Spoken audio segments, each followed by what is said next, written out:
वैसे आप सभी को ये तो पता होगा कि ये फ़ोन इंडिया में नहीं लॉन्च होने वाला है, लेकिन इसके जैसा ही दो फ़ोन जो है इंडिया में आने वाला है।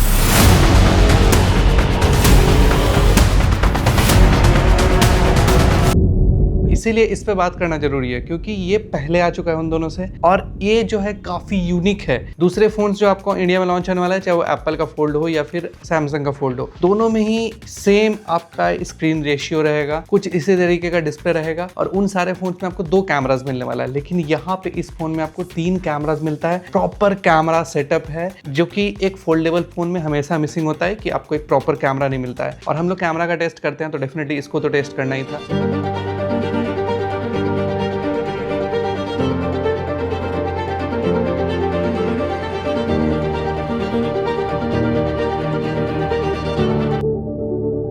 तो इसको आज टेस्ट करने वाले हैं और इसको दिखाने वाले हैं कि ये जो है कितना यूनिक रहेगा, क्या आपको हो सके फ्यूचर वाले में मिलने वाला है और इसमें क्या क्या अच्छा मिलता है। वैसे ये फोन अगर आप लेने का सोच रहे हो ना तो मत लेना कभी भी, क्योंकि ये सिर्फ और सिर्फ नॉर्मली यूज करने के लिए है। सेकेंडरी फोन आप बना सकते हो, इसमें प्ले स्टोर वगैरह कुछ नहीं मिलता है तो बहुत दिक्कत होगा ऐप्स वगैरह का। बट वही है कि इसमें कैमराज जो मिलते हैं वो बहुत पावरफुल मिलते हैं। ये एक ऐसा फोन है जिस फोन में आप अपर्चर चेंज कर सकते हो। अपर्चर जिनको नहीं पता है, एक होल होता है कैमरा लेंस के ठीक आगे जिससे लाइट को कंट्रोल किया जाता है कि लाइट कितना अंदर जाएगा और इससे ब्लर भी कंट्रोल होता है। तो ये चीज शायद आपको आईफोन 18 प्रो मैक्स सीरीज में आपको देखने को मिलेगा। सेम फीचर पहले भी सैमसंग 1-2 फोन्स में लेके आया है, बट ये प्रैक्टिकली बहुत काम करता है। अगर आप साइड बाय साइड देखोगे तो इससे ब्लर भी कंट्रोल हो रहा है। इससे वीडियोस में अगर आप देखोगे तो आपको ये वीडियो में जो कैमराज में लिटरली स्टार्स बनते हैं ना, वैसा वाला स्टार्स बनता है जो कि एकदम प्रॉपर कैमरा जैसा फील देता है। डीएसएलआर वाला जो चीज होता है ना, वो आपको कहीं ना कहीं फीचर इस फोन में मिल जाता है। और इस फोन में 4,96,100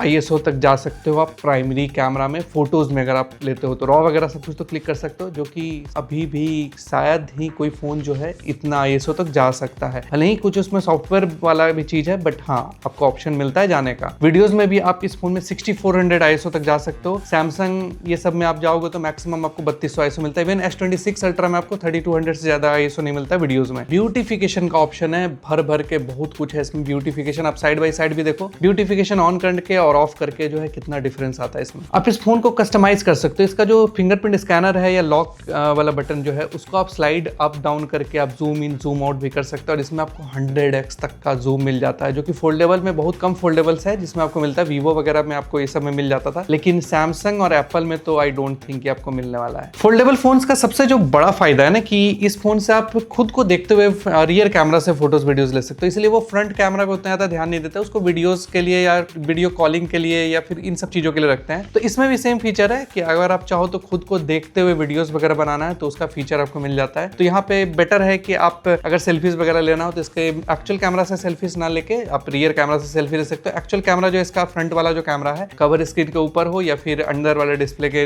अंदर हो, दोनों ही 8 मेगापिक्सल का है, बस नॉर्मल वीडियो कॉल्स वगैरह के लिए। जिससे डिसेंट क्वालिटी का फोटोज तो आ जाता है। 23 mm पे ये फोटोज क्लिक करता है। 8 मेगापिक्सल का कैमरा सब कहीं एक्सपेक्ट कर सकते हो, बट ये 4K 30fps तक वीडियोस जो है वो निकाल के आपको दे देगा। कैमरा का क्वालिटी ठीक ठाक है, नॉर्मल शॉट हो पोर्ट्रेट मोड हो, दोनों में ही आपको बढ़िया फोटोज जो है निकल जाता है। बट मेजरली तो लोग आपको रियर कैमरा यूज करते हैं। प्राइमरी कैमरा जो है 50 मेगापिक्सल का कैमरा है। f1.4 से लेके f4 तक इसका अपर्चर जो है शिफ्ट होता है और लाइट के अकॉर्डिंग ये चेंज होता है। बाय डिफॉल्ट डे टाइम में ज्यादातर टाइम ये f2 पे ही रहेगा, तो आपका बढ़िया जो है आपको डेप्थ भी मिल जाता है और एक क्वालिटी भी बढ़िया मिल जाता है OIS है इस कैमरा में। तो आप इस फोन का कलर्स देखो। सबसे पहले maximum shot day time f2.0 पे है और भाई क्या ही नेक्स्ट लेवल फोटोज का शार्प और डिटेल्ड, मतलब एकदम डायनेमिक रेंज जो होता है ना वो टॉप क्लास है।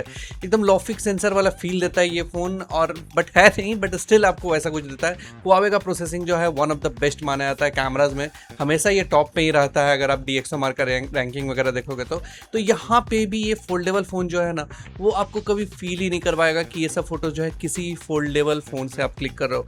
जो एक्चुअल में एप्पल और सैमसंग के जो फ्लैगशिप नहीं कर पाते ना, उस लेवल का फोटोज ये निकाल के देता है। वैसे ये फोन हम लोगों ने चाइना से इंपोर्ट करवाया है, तो आपको पता है क्या करना है। बहुत मुश्किल होता है भाई किसी फोन को ऐसे रिव्यू करना बाहर से मंगवा के। तो आप क्या करना है, सपोर्ट करना है इस चीज में कि हम लोग और भी नया जो चीज है उसका वीडियोस वगैरह बना सके। तो सपोर्ट कैसे करना है, लाइक कमेंट शेयर और सब्सक्राइब करके। जो भी प्रोडक्ट हम लोगों ने इस वीडियो में यूज किया है तो उसका लिंक जो है नीचे डिस्क्रिप्शन में या फिर आपको टैग प्रोडक्ट में आपको मिल जाएगा, वहां वहां से भी आप जाके ले सकते हो। अल्ट्रा वाइड का बात करेंगे तो ये 12.5 मेगापिक्सल 12.5 मेगापिक्सल का अल्ट्रा वाइड है, बट ये 13 mm का वाइडर शॉट्स ले सकता है, मतलब काफी वाइड शॉट्स आप इससे एक्सपेक्ट कर सकते हो। और इसमें ऑटो फोकसिंग भी है और नाइट मोड वगैरह सब कुछ काम करता है। अब जनरली आप फोन्स में 50 मेगापिक्सल फोटोज देखते होगे, लेकिन ये 12.5 मेगापिक्सल वाला कैमरा जो है वाइडर व्यू भी देता है और काफी शार्प एंड डिटेल फोटोज भी देता है।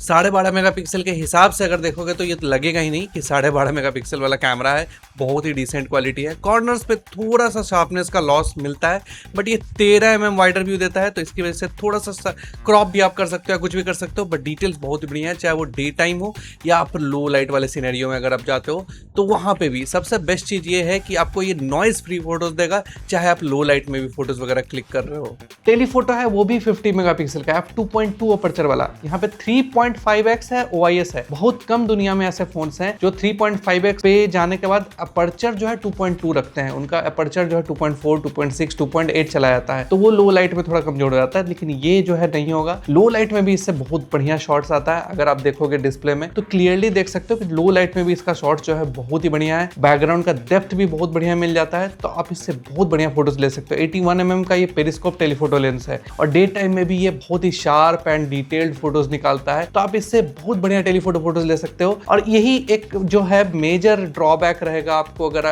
सैमसंग और एप्पल फोल्ड लेके आएगा तो उसमें टेलीफोटो लेंस शायद मिसिंग रहे, तो यहाँ पे आपको उसका एक बहुत बड़ा फायदा मिलता है। तो उन दोनों ब्रांड्स को थोड़ा तो इनसे सीखना चाहिए कि ये फोन पहले लॉन्च हुआ है, स्टिल आपको इतना बढ़िया फोटोज वगैरह निकाल के दे रहा है। वैसे इस फोन से आप बहुत बढ़िया मैक्रोज ले सकते हो, टेलीफोटो मैक्रो ये सपोर्ट करता है और 10x तक डिजिटली जूम करके ले सकते हो, तो बढ़िया मैक्रोज ले सकते हो। वैसे इसका कलर शिफ्टिंग, एक्सपोजर शिफ्टिंग तीनों कैमराज में रियर में बहुत ना के बराबर है। और अगर आप यहाँ पे 10x पे फोटोज देखते हो ना तो ये एकदम ऑप्टिकल लेवल का क्वालिटी निकालता है 10x तक में। इवन 30x पे चीजें आराम से विजिबल है कि सामने क्या है। AI बहुत तगड़ा काम करता है इसमें और 60x तक आप यूजेबल फोटोज निकाल सकते हो। पोर्ट्रेट मोड का बात करेंगे तो यहाँ पे भी आपको जो सैमसंग एप्पल के फोल्ड्स हैं उसमें आपको कॉम्प्रोमाइज करना पड़ेगा, लेकिन इस फोल्ड में आपको पता है 1x से लेके 6x ये सारा फोकल लेंथ मिल जाता है। आपको टॉगल्स भी काफी सारे मिल जाते हैं, लेकिन 1x से 6x में आप कहीं पे भी जाके ले सकते हो। एंड इस फोन में लिटरली आपको बहुत सारा जो है फिल्टर्स मिल जाता है। फिल्टर्स इस फोन में भरे हुए हैं, आप एक्सप्लोर कर सकते हो। उसमें बहुत सारे यूजफुल फिल्टर्स भी हैं, नॉर्मल मोड हो या फिर आप पोर्ट्रेट मोड हो, दोनों में ही फिल्टर्स जो आप यूज कर सकते हो। एक्स इमेज का इसमें बैजिंग आता है, जिसका उनका डिफॉल्ट जो फिल्टर है कुछ सिनेमेटिक टाइप का फिल्टर्स वगैरह मिल जाएगा। और ये फिल्टर सिर्फ फोटोज में ही नहीं है, वीडियोज में भी अगर आप जाते हो तो साइड बाय साइड आप देख सकते हो काफी सारा इसमें फिल्टर्स है जो कि आप एक्सप्लोर करो। और ये यूजफुल फिल्टर है, किसी को विविड कलर प्रोफाइल चाहिए, नेचुरल वाला चाहिए, थोड़ा सिनेमेटिक चाहिए, तो सब का कलर प्रोफाइल यहाँ पे बना हुआ है। बेसिकली लट्स जैसा होता है ना, उस तरीके का आप इसको यूज कर सकते हो। तो यहाँ पे ये फोन जो है बहुत ही नेक्स्ट लेवल पोर्ट्रेट्स ले सकता है। आपको जैसा चाहो ब्यूटिफिकेशन वैसा सेट कर सकते हो, नेचुरल चाहिए नेचुरल, फिल्टर्स भरे हुए हैं, मतलब बहुत ही नेक्स्ट लेवल है। ये बेसिकली 3 टॉगल्स है जो आप यूज करोगे। इसके अलावा भी आप 6x तक जा सकते हो इस फोन में, 134 mm तक, मतलब 24 से 134 mm जाने वाला ये पहला फोल्डेबल फोन होगा जो कि आपको ये चीज देगा। और अभी आने वाला भी नहीं है कोई फोल्डेबल जो ये चीज कर सकता है। यहाँ 24 और 84 ये दोनों जो फोकल लेंथ जो कि ऑप्टिकल फोकल लेंथ है उसमें आप फोटोज देखो, ना ही कोई कलर शिफ्टिंग है, ना ही कोई आपको एज सिलेक्शन का इशू।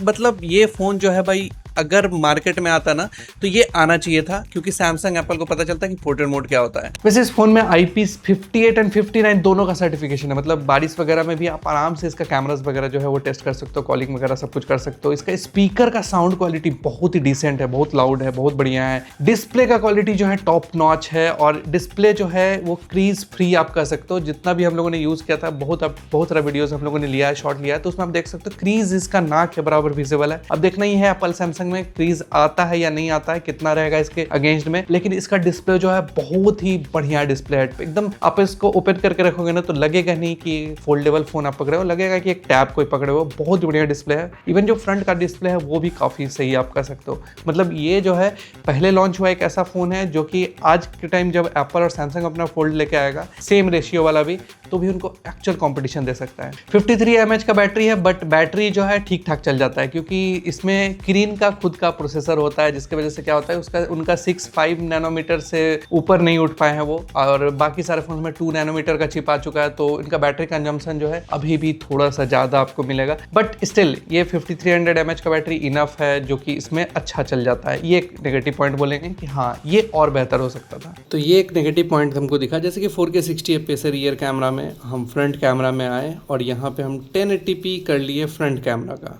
एंड रिकॉर्डिंग स्टार्ट कर दिए एंड उसके बाद स्टॉप कर दिए। अब वापस से हम जब फ्रंट रियर कैमरा में जाएंगे तो ये भी 1080p 30fps पे शिफ्ट हो जाता है, जबकि इसको 4K 60 पे रहना चाहिए। तो ये एक नेगेटिव चीज़ लगा हमको थोड़ा सा कि ऑटो जो स्विचिंग हो रहा है ना, थोड़ा सा इन सब चीज़ों पे और सॉफ्टवेयर को बेटर काम करना चाहिए। वैसे गलती से अगर आपने ये फ़ोन ले लिया ना इंडिया में, तो ये देखो नेटफ्लिक्स में आपको HD पे वीडियो प्ले होगा और HDR तो भाई भूल ही जाओ, वाइड माइंड L3। तो आप इस फ़ोन का कैमरा स्विचिंग देखो, यहाँ पे अल्ट्रा वाइड है और अगर हम गलती से 1x पे चले भी गए तो पता भी नहीं चलेगा आपको कि 1x पे आप कब गए हो। अगर आपने ये चीज़ नोटिस कर लिया कि हाँ इसमें कोई कैमरा स्विचिंग होता है तो कोई जर्क फील होता है, कुछ भी नहीं फील होता है। मतलब ये द फाइनेस्ट रिफाइंड फ़ोन है जो कि आपको फोल्डेबल में ये चीज़ ऑप्शन देता है कि आपका स्विचिंग इतना स्मूथ है और स्टेबलाइजेशन भी। चलिए अल्ट्रा वाइड देखते हैं जो कि 12.5 मेगापिक्सल का। पहले आप वाइडर व्यू देखो 4K 60fps पे एंड डायनेमिक रेंज देखो, शैडोज एंड हाईलाइट, स्काई, सब कुछ आप देखो। यहाँ पे आपको हर चीज़ क्लियरली दिखेगा, वो भी नॉइज़ फ्री, और ये वाइड भी काफ़ी है। तो आप पूरा सिनेमेटिक अल्ट्रा वाइड शॉट्स जो होता है वो ले सकते हो। हम लोगों ने बहुत सारा शॉट लिया था तो बहुतों के लिए बहुत हेल्प करने वाला है। बहुत ब्लॉगर्स हैं जो वॉकिंग शॉट लेते हैं, तो जैसे कि हम ये मेट्रो में घुसते हुए ये शॉट लिए हैं, वॉक करते हुए, तो कोई जिटर वॉबल ये सब चीज़ नहीं फील हो रहा है। मतलब ये फ़ोन जो है इतना अच्छा आपको अल्ट्रा वाइड कैमरा देता है ना कि क्या ही बोला जाए। इवन लो लाइट का आप सीन देख सकते हो, ये 4K 30fps है, उसमें भी कोई नॉइज़ नहीं है। लाइट्स को बहुत अच्छे तरीके से HDR मैनेजमेंट भी करता है। बहुत हेवी ब्राइट लाइट में भी ये हैंडल लगभग ठीक ठाक कर लेता है। और अगर आप 1x पे गए तो ये फ़ोन जो है 4K 60fps पे क्या ही डिटेल्ड वीडियो निकाल के देता है। हम लोगों ने बहुत सारा शॉट लिया है। अपर्चर भी आप चेंज कर ही सकते हो, यहाँ पे भी वीडियोज़ में प्रो मोड में जाओगे तो चेंज वगैरह कर सकते हो। कोई भी डायनेमिक रेंज का कंसर्न नहीं है। बाहर का लाइट वाइट सब कुछ आप देख सकते हो, एक्सपोजर अंदर का भी देख सकते हो, बाहर का भी कोई एरिया ब्लोन आउट नहीं होता है। तो ये फ़ोन जो है भाई क्या ही बोला जाए, वीडियोस के मामले में बहुत ही नेक्स्ट लेवल है। इवन लो लाइट में आप देखो यहाँ पे भी डिटेल्स बहुत ही प्यारा निकल के आता है। तो ये वाइड अल्ट्रा वाइड में तो भाई क्या ही कहना, बहुत नेक्स्ट लेवल वीडियोस लेगा। तो ये आप डेप्थ देखो, बैकग्राउंड का ब्लर देखो, या फिर वॉकिंग शॉट लो तो वॉकिंग शॉट में थोड़ा सा जिटर आपको फील होगा।